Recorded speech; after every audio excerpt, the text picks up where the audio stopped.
მოგეთ ვამზადებთ საქონლის ხორცის ჩაშუშულს. ამისთვის რა თქმა უნდა, გვჭირდება საქონლის ხორცი.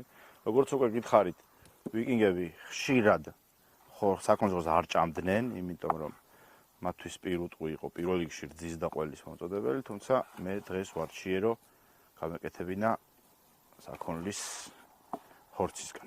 დარჩენ ინგრედიენტებს რაც შეეხება თუ კარგად დააკვირდებით, ბევრი ძირხვენა გვაქვს, ანუ ისეთი მცენარეები, რომელთაც აქვთ, ასე ვთქვათ, მიწაში აქვთ ბოლქვები. ეს არის მაგალითად სტაფილო, ხშირად თუ მოძებნით ამგვარი კერძის რეცეპტს, აუცილებლად შეგხვდებათ იქ ბოლოკი, იქნება თალგამი, თუმცა ჩვენ შემთხვევაში ბოლოკი და თალგამი არ აგვაქვს, იმიტომ რომ ეხლა სეზონი არ არის და ესეც ბუნებრივია, იმიტომ რომ ხშირ შემთხვევაში იყენებდნენ იმ ბოსტნეულს, რომელიც იმ კონკრეტულ სეზონზე მოდიოდა. ძირხვენები იმიტომ იყო პოპულარული, რომ ცივ გარემოში ესენი ძალიან კარგი უნარი აქვთ შეგუების, რომ მიწაში არიან შიგნით და შესაბამისად კარგად ხარობს ამ სკანდინავიაში ეს შენი თალგამი იქნება თუ ბოლოკი. და რა თქმა უნდა, წითელი კომბოსტო.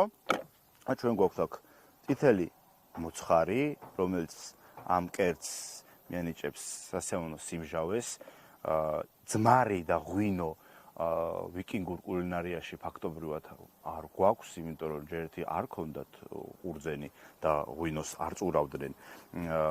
შესაბამისად არც ძმრის კულტურა არ აქვთ.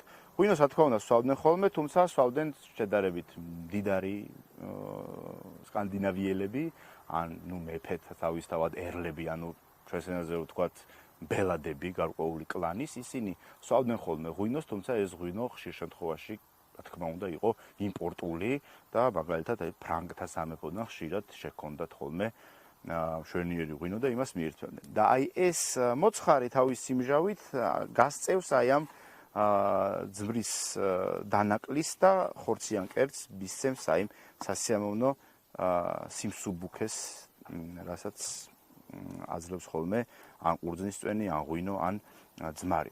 რა თქმა უნდა, გვაქვს დაფნა, გვაქვს ჩვენ აქ